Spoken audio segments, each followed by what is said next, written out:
afternoon, and welcome to Get Hired, Stay Hired. This is the show every Monday at 1 o'clock for Executive Job Seekers. We are here to help you to attract that amazing role and then get the amazing role, and then, of course, to stay hired and stay in place when we know that it's a really tough market out there now. But also when you get hired for executives, we know that so many of those positions just fail within the first kind of 18 months. So we're here to help you get that job, but also to keep it. Whilst we introduce ourselves, I'd love you to get busy in the comments right now to introduce yourselves. Tell us where you are in the world and what job you're looking for. Maybe when we build this community, you can all connect to each other, but maybe being visible here will help you get hired. Who knows? We're all about mindset and marketing. So we're not about helping you craft the right CV necessarily, or what to do necessarily in your job search. We are not recruitment experts, but we are experts in mindset with Sarah, and then marketing with me, being visible. I'm all about visibility, credibility, and memorability. And that's kind of the strategy I put in place for companies. But then when out of a job, as I am now, but also newly in a role, it's the kind of strategy that will help me find a role and then keep that role once we get going. So, Sarah, who are you? Who am I? I'm Sarah Farmer. And just to add to that, though, I mean, the thing is that the CV and the applications and the letters aren't the things that get you the job. It's you, right? It's how you're showing up before, during, and after the interview. It's your confidence, and it's everything else, everything you just talked about. Plus, so that's why we're focusing on this, not because it's a nice to have, it's an absolute essential part of your success strategy. Well said, me. So I'm Sarah Farmer. I am an award-winning executive coach, and I'm also the author of the best-selling book Leader Unleashed, which is a very, very good read for people who are currently looking for roles or have just moved into roles and maybe struggling with a little bit of confidence, but also want to know what are the skills that help you get hired and stay hired longer.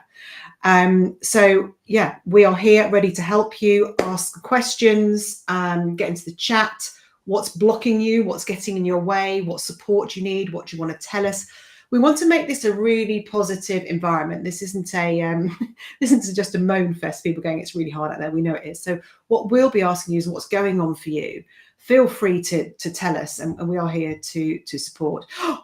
I know, look at this. I mean, we want to be that positive. Yes, there we go. Positivity, this dark, dank autumnal day, and to set the week off right. So how about this as a starter? This LinkedIn user, I can't see the name, unfortunately, just got a role, 3 roles actually, but keen to watch this. So I hope it still helps. Well, it will do, because whatever you've done to get those roles, you now need to then use that and some to keep your role. For as long as you want it. So all of the confidence and the marketing we do of ourselves and how we portray that is really important once you get into the role. But well done to you. This is what we want to hear. You know, taking you from sort of 0 roles to actually getting 3 is, yeah, we're all about that. So be grateful where you are. Tell us what worked for you. What was it that you think made you stand out to be more visible, credible, memorable in that role? And what was it about your mindset that made them pick you? Let us know and help everyone else. Yeah, brilliant. Absolutely brilliant. And then, somebody else just says they're on a train from Manchester to Bournemouth. So thank you very much. And I hope the Wi-Fi works for you. I was in Bournemouth last week. It was very nice. Not that has any relevance to this whatsoever. So we've been asking for questions, asking for feedback to help us help you better. And there's something that is loud and clear coming across, is that it's about, how do I stay motivated? How do I not lose my pride? You know, how do I not feel battered when I don't get the job that I think I should get, when I don't even get an interview? You know, what do I do? So I don't know what you've been hearing, Vanessa, whether that resonates with you, but also to anyone listening, is that something that resonates with you? Just let us know, yes or no. Or is it something else? Is it something more specific that you want help with? What do you think? What have you been hearing? So, as a real life job seeker, what do you want? So, but I'm seeing that exactly. I'm seeing that people are getting these kind of automated rejections that come through at 1 o'clock in the morning. for roles that they think they're a perfect fit for. They've got exactly that experience in that sector, and they think this role has been written for me. But then at 1 o'clock in the morning, the automated rejection comes through, and that's hard to take, isn't it? It's hard to fathom what is going on here. And when you reach out to the hiring manager or the recruitment person, they're not getting a response at all. And so there's really knock you, can't it? Isn't it, to a certain extent? Yeah, it can really knock you. And the thing is, we had a chat about this earlier, didn't we? It's we can't change what's happening out there. This happens, this auto rejection, 500 people going for one job. I mean, it's utterly insane at the moment.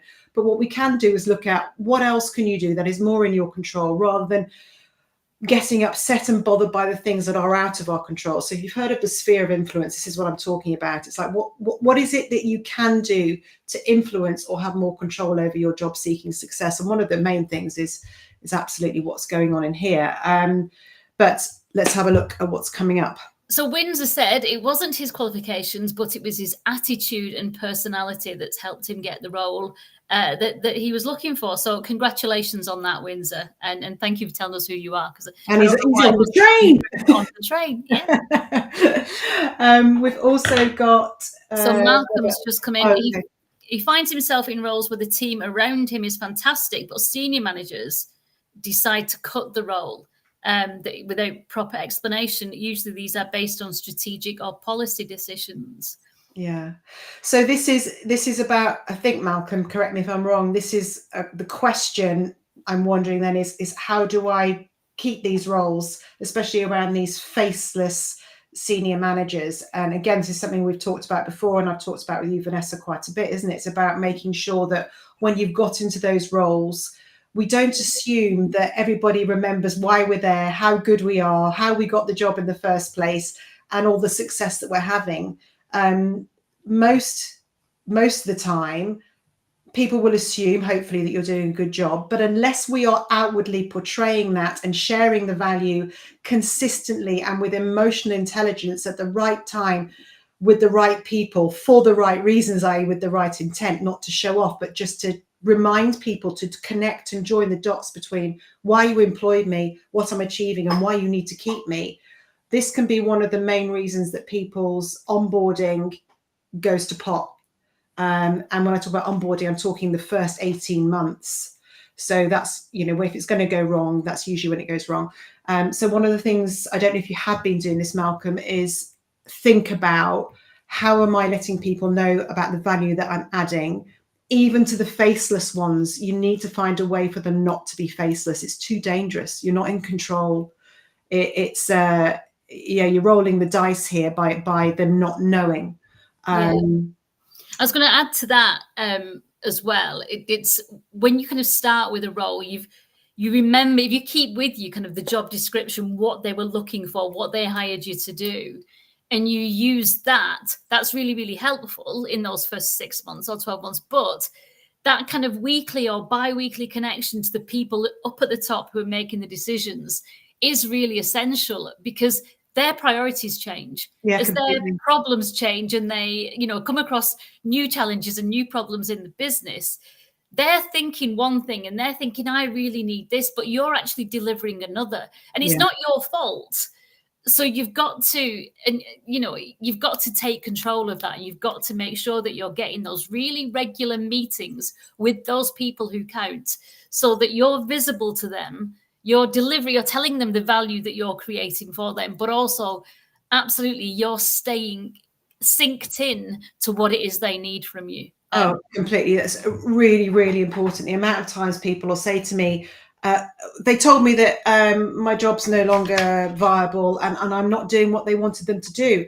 And how many times have you had that conversation about what are the goals, what are the things, what are the objectives I'm trying to achieve here? And the answer is, well, we had one when we started and we never had one since. They refused to give me goals.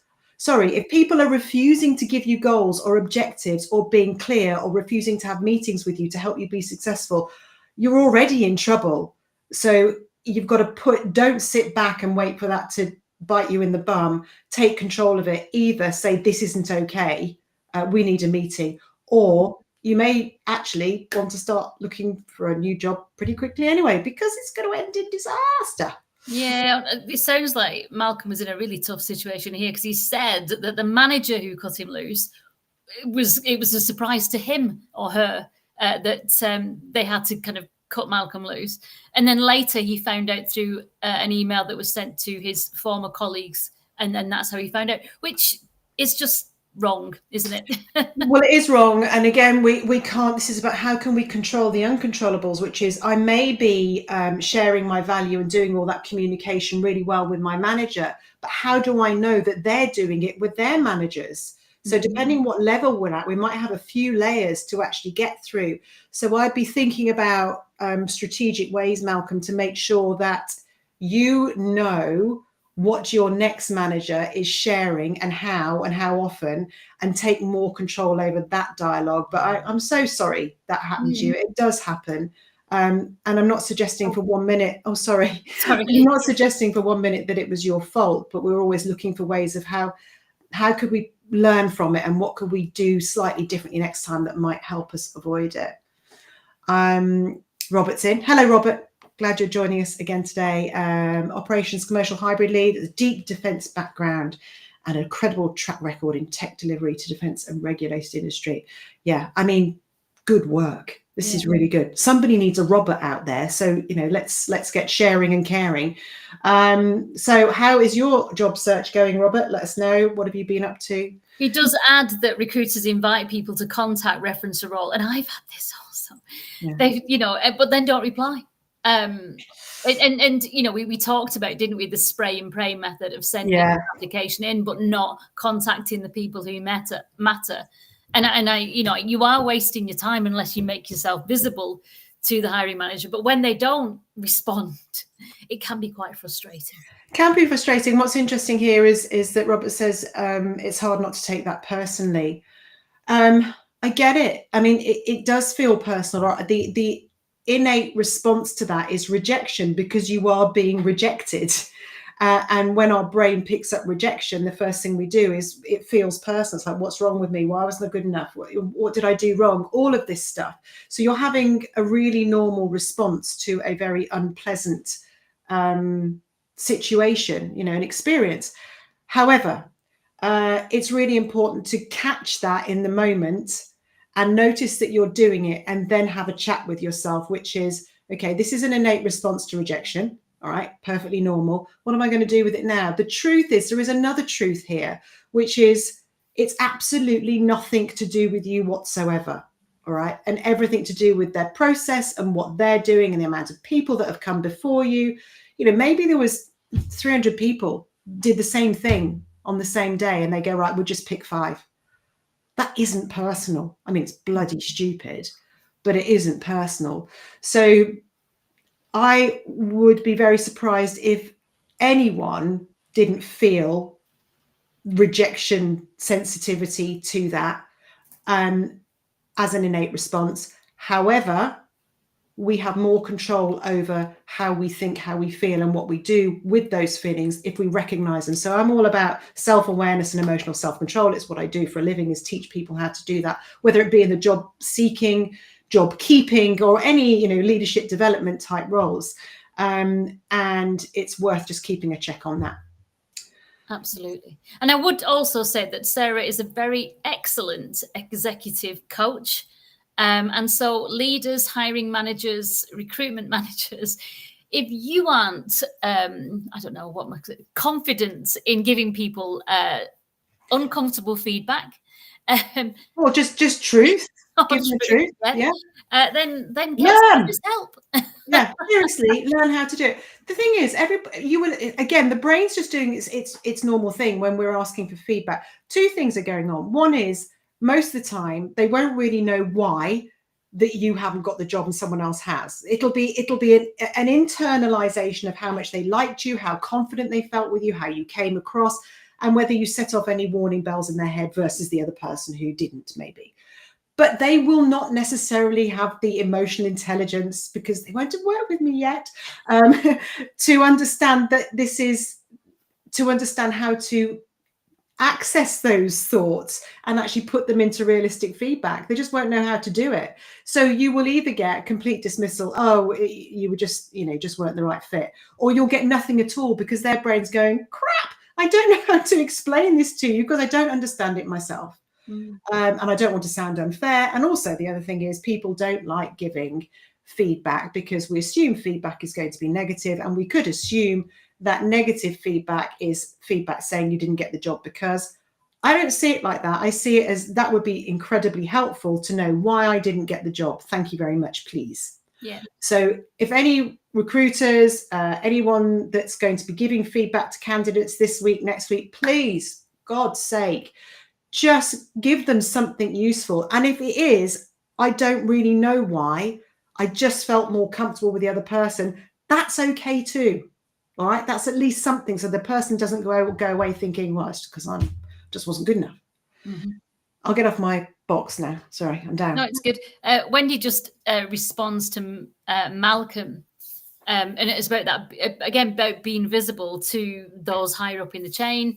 And she said, you often get caught up in the weeds too much and not up on the stage. Yeah. And that's common for executives, because we are hired to deliver strategic change and to be leaders.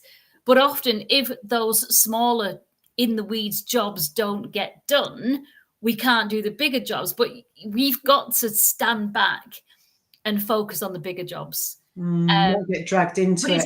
But it is very difficult because the stuff in the weeds does need to get done. That's usually the kind of stuff with deadlines. This is where we go and talk about the weeds. It's all about people talk about how do I raise my executive presence. Well, this is what we're talking about: is having the confidence and the courage and the clarity to go and speak to these people one-to-one. I don't care how high up the chain they are; they're just human beings. They all do the same stuff as everyone else. They just get paid more. All right. There's nothing better about them. You are just as good as them. So have the confidence, the clarity, the courage to go and speak to them and make sure that you know what you're supposed to be doing. Explain to them the problems, tell them the stuff that's been going well, put your name on things so people are talking about you positively, but you're also helping people see that I could be dragged down in this. What do you want me to do? Yeah. I think I should be doing this. And so they can help you make those priorities and then document it. This is the other thing, is that people have that conversation and assume that the leader of leaders will remember it. They won't. They'll distort, delete, generalize it in their brain and then remember a bit of it. And when you come to having that conversation saying, well, you told me X, they'll go, I didn't. I told you Y. So please, after these conversations, just a polite confirmation. Great to talk to you today. This is what we said. This is what we agreed. This is what I'm doing. If I have misrepresented that or misheard it in any way, please do let me know by return. Otherwise, I shall assume that I'm good to go. Yeah.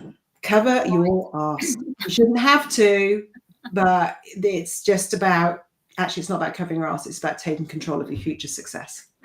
Excellent point. So Maria congratulates, who was it earlier? Winston, I can't remember his name. Windsor. Congratulates Windsor. Could I ask how to manage the situation of getting another job offer? That's very greedy. After you've already signed one 3 weeks earlier. What a great position to be in. Yeah. So asking us, or are you asking Windsor? Because he's just done it. So how to manage the situation of getting another job offer after you've already signed one in 3 weeks. Well, I guess, I've seen this happen, is that I don't know if there was a 3-week gap. I haven't seen that in the chat. So if there is, and I've missed that, sorry. But getting multiple jobs, things move quite slowly at the executive level, don't they? So once you've agreed on something, it can usually take a few weeks. And usually people have got more than one iron in a fire. And if you're on fire and if you're confident and you're marketing yourself well and your CV's on top form and everything else going on, it's really normal to get more than one job offer at a time, because what happens is you get one and then the final interview you go to in the second one or the third one, something happens to you because you've already got one. And it's like, you can actually say to people, I have actually just received an offer, which I'm really interested in. I'm also really interested to see whether this is, something that you want to take to fruition, because I really like this role, because it's okay. Then you have scarcity at play. You know, you have this scarcity thing where people are going, crikey, they've already been given one job. We want them because we can't have you now because you've been, and so it changes the game. But it comes with having the right level of confidence and emotional intelligence to be able to articulate that, rather than going, I've got a job, what are you going to give me? You know, you're not going to do that. That would be bad. Yeah, but I think it's perfectly acceptable to make the best decision for you. Oh yeah. You know, you've accepted one, which is fantastic, and you're grateful for that, and you're looking forward to it. But then a better one comes in, if it is a better one, and you think you gelled with the manager better, the hiring manager, it's better for your life-work balance, if it's better for timing, whatever. If you think it's a role with more growth, whatever it is, you do have to make the right decision for you. And then you step into your confidence and you accept that. And then you go back and you have a grown-up conversation with the original job offer and you tell them what's happened.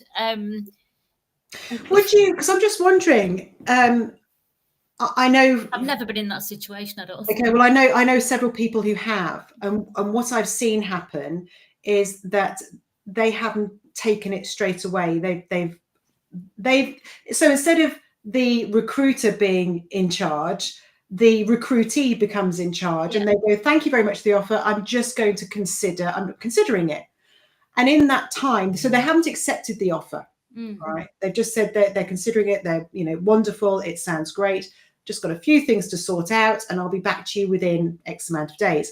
And in that time, they then go to the other final interviews, or they speak to the other opportunities and say, because they already know which is their perfect one, I have been given an offer, I haven't accepted it yet because this is the job that I want.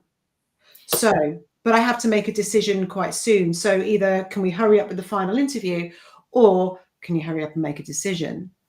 And that's all right, you've not already accepted, but Maria says, what if you've already signed one? Well, if you've already signed one, I think that's tough, because if you've signed it for the right reasons and it was the job that you really wanted, why would it matter?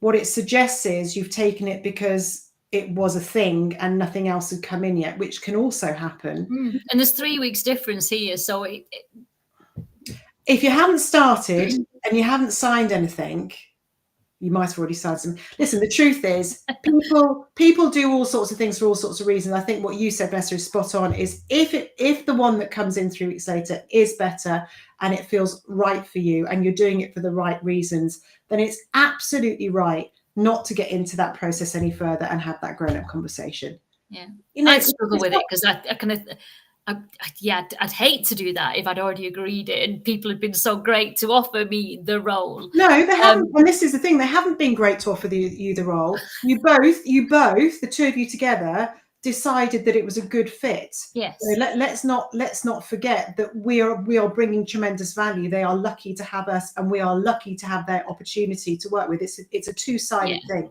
No one is more in control here. We feel like the recruiting company is, but they're really not. And actually that mindset shift is huge. If you believe that you are lucky and fortunate and grateful, actually, how are you showing up in interviews? Okay, lesson learned.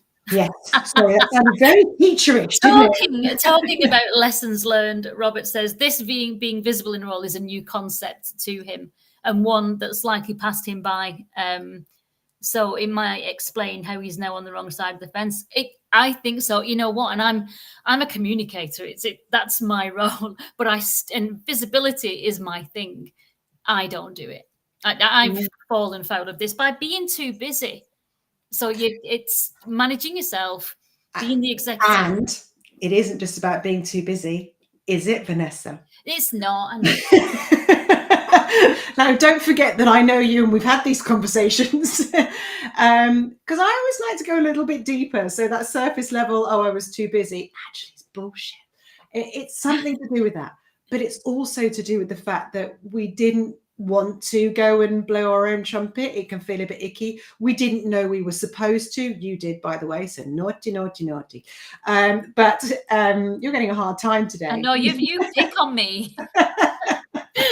I love you. I love you.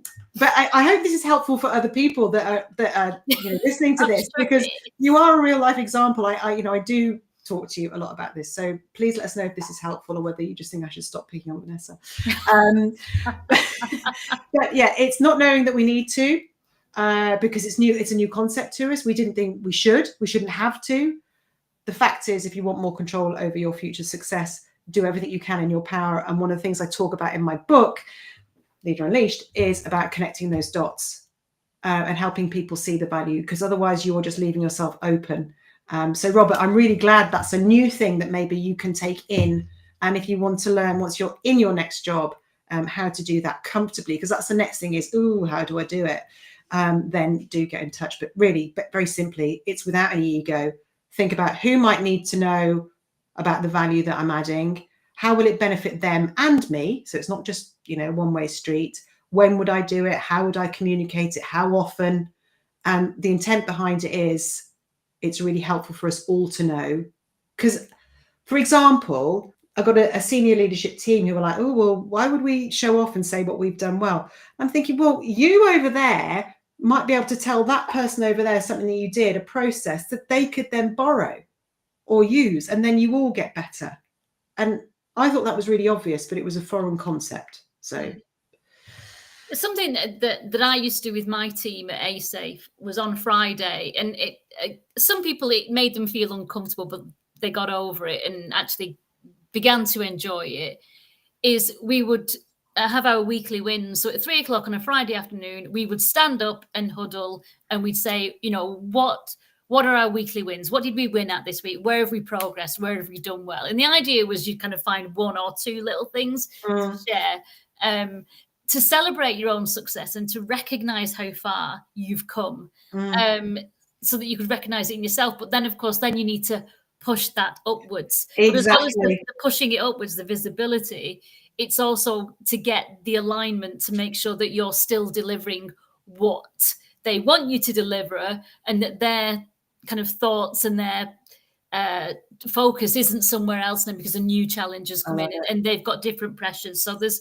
two reasons to kind of keep being visible. One is to show the value, but also to make sure it's still aligned. And I'm wondering, I love this, absolutely love this. I'm wondering if this is something that we can, that job seekers can, because it's very easy to feel battered at the end of the week. I've sent out X amount of emails, I've made this many calls, I've spoken to X amount of recruiters, and I failed because nothing's happened. Well, actually, you haven't failed at all. So I wonder if you could have a huddle with yourself. A little mini huddle, or find another executive job seeker, maybe someone from here. We'd have a group huddle, or maybe we do it on a Monday as well. Come and tell us what you're proud of from last week. Because actually everything you've done is taking you a step closer to where you need to be. It may not have given you the job or a job, but it is taking you closer. And if we don't celebrate the little stuff that we're doing, it can become soul destroying. And one of the questions that we got was, about how do you keep going? How do you keep going? Well, I think this is a really good way to keep going. One is manage your mindset on a Monday. Come and speak to us. Think about, what are you thinking? What are you feeling? What are you going to do this week? How are you going to do it? Are you able to show up as the sparkly, bright, shiny star? Or do you need to do something with what's going on in here? If so, ask us. Tell us what you are thinking. Tell us what you are feeling. Tell us what you are believing about this week. And let's get the mindset ready. But also at the end of the week, are you celebrating the successes? Yeah. And the success doesn't need, as you were saying, the success does not mean a job. No. The success is, have I made myself visible? Have I proven my credibility? Am I kind of becoming more memorable? Am I reaching the right people? Am I making the right connections? Because they might not call you this week, but they might not call you in the next 2 months, but at some point in the future, they might. And as I was saying last week, a recruiter contacted me who I first talked to 4 or 5 years ago with an opportunity. And it's the seeds that you are sowing now that will feed this pipeline in the future. So have you sown enough seeds this week? And it's just branding, isn't it? It's marketing. It doesn't turn around in that week, but it will. Yeah, it all builds up. So Malcolm, this is what you're celebrating on Friday. Battered fish and chips on a Friday, delicious. We laid a whole new wooden floor at home last week. I might have to upload a photo. Yeah, I mean, we're not just talking about work stuff. Get people to know what you're up to. Obviously, that isn't having fish and chips and laying a wooden floor isn't going to help you in your job search. But I bet you it made you feel good. And I always encourage people to do other stuff than job searching in that week. I know it can become a job in itself, but yeah, be proud of yourself. And relaying a floor can't be easy. There's kind of leadership skills and ability and problem solving that all goes into that, following instructions. Yeah, I mean, you can turn it, the amount of things you can turn into a post that is relevant from something. Willow lanterns, need I say more? Exactly. Do go and see Vanessa's post. She's an absolute master at this. Yes, absolutely. And you've absolutely got to take your mind off it sometimes. You can't do it all the time. Have a bit of a break. Wendy, I'm known for innovation and pushing boundaries. Ooh, was shocked to read today I didn't make the grade on a third interview for this. I parked it as I know that it's not true feedback. Said I was excellent on HubSpot without knowledge, but this was raw on this. Yeah, it's tough. The thing is, you are known for innovation and pushing boundaries. We don't know who the other people were that may have been more innovative and more boundary pushing than you. Or it may be that you are exactly that, but the way you got it across, the way you communicated it, didn't land as well as the people that got to the third interview. We just don't know. We can only assume that. If you're ticking all the boxes for the things that they want, it's usually down to a communication mismatch, a liking mismatch, a word you used. I don't know. But if I'm watching these things going on, I can hear them and I can see them, and you can watch the other person's response and you can see what they're picking up in their brain.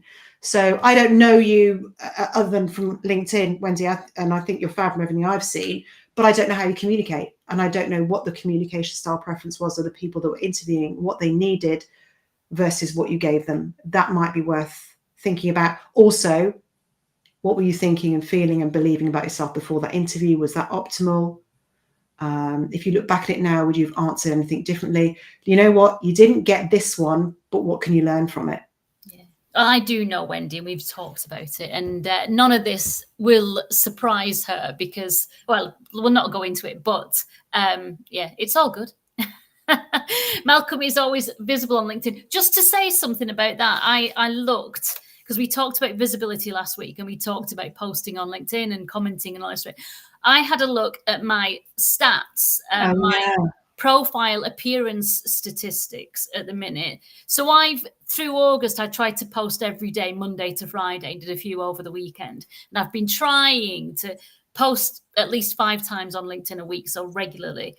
But profile appearances, 68% of my profile appearances came from my comments, not my posts. 27% were from posts. So it just goes to show that visibility of your comments will probably beat the visibility of your posts. Now, I know, Malcolm, you are visible on LinkedIn. You're visible to me. I see your comments. So crack on. But everyone else, the real you comes across in comments. It's really important. And you can give your responses off the cuff, which again proves that you know what you're talking about rather than something that you've created and worked on for a post. So get busy in the comments to get visible. That's such a useful bit of insight, isn't it? Yeah, really, really good. And also the other thing is, I mean, I think I do see your post, Malcolm, actually sometimes, but if you want, I know we're not doing, what's it called? The naughty thing you do on LinkedIn. But if something needs a bit of a hand, you want some visibility, ask us. I'm always on it every day, so I'm very happy to support posts about. I don't see them all, and this is it. So I mean, we are so well connected that I think LinkedIn would show me your post anyway, Sarah. But I've rang your bell. Yes, little bell under the profile. I'll go and ring Malcolm's bell. Yeah. So the people who I want to see. I ring their bells, that then the people who I connect with, the people whose ideas maybe make me think more, marketers who are visible, I'll ring their bell because it keeps my thoughts alive. And obviously I then get into the comments, which feeds ideas and feeds my knowledge, so that you're always growing. So yeah, think about who you connect with, who you're aligned with, who pushes your intelligence and thoughts and knowledge, and ring their bells so that you can always get kind of great comments out there. Yeah, so Malcolm, thanks, Malcolm. You're being amazing in the chat today. Patience is useful. It certainly is a virtue I've not yet mastered. Sometimes the person on the other side is as frustrated as you are. They get a load of clients looking for work. Yeah, absolutely. We can assume that it's all about us. And actually, one of the things I also recommend to people when they're going into interviews is to show some empathy for the other side. So this isn't just for interviews. This is if you're trying to get someone to call you back because they're a contact of yours and they might know somebody, is to add a bit of empathy in there. One of the quickest ways to build trust and likability is by communicating in a way that the other person can receive. We might talk about that actually in the next couple of sessions, is the communication side of things, because it is huge. But also to demonstrate empathy, which is, if I was in your shoes, how would you be feeling? And actually let them know that you've thought about them. For example, one of the classics someone used the other day was when they went into interview, they knew that they'd had plenty of interviews before him. And he said, how are you? I know you've probably interviewed lots of people. How are you feeling? How are you finding the process? It must be really stressful and tiring for you. Guess what? He got a second interview because you're connecting on a different level. I think it was a recruitment consultant posted about exactly this. They got that from me. But it was kind of like 5 ways you can stand out to a recruiter, and there were different things, but one of them was actually showing an interest in the recruiter. Yeah, it's not all about how, and it's recognizing that they're going to have 20, 15-minute chats, to get through that first stage, which is grueling, isn't it? Yeah. So just the thing is, I'll come back to this, Wendy. When you're going into an interview, there's a couple of types of tension at play, and one of them that we've got to be conscious of is relationship tension. And when we don't know someone, or if it's high stakes like an interview, the interviewer can be thinking, God, is this person going to be wasting my time? The interviewee can be thinking, oh God, are they going to like me? So all of a sudden you've got high relationship tension. The best way to bring tension down so that people can actually listen to you and like you and not immediately dismiss you is by showing an interest in them and communicating in a way that doesn't jar them as well. Well done, Wendy. Right, felt sick doing it, but started being the Vanessa. Great comments, Vanessa. Yeah. What is it that makes you feel sick about doing it? Is, I get it. You don't want to be doing it for a start, do you? You don't want to have to do this. But yeah, flare posts are important, are they not? It is, and there's different reasons why this kind of thing gives you the ick, isn't it? And one of them is because it's kind of holding up a mirror to yourself, and we don't like doing that, do we? We don't necessarily all feel comfortable putting ourselves out there. And this is what we were saying the other week. It's not about you, it's about how you help. How you can help your person, so the person who needs a Wendy on their team. So you've got to get uncomfortable or get comfortable with being uncomfortable with this one.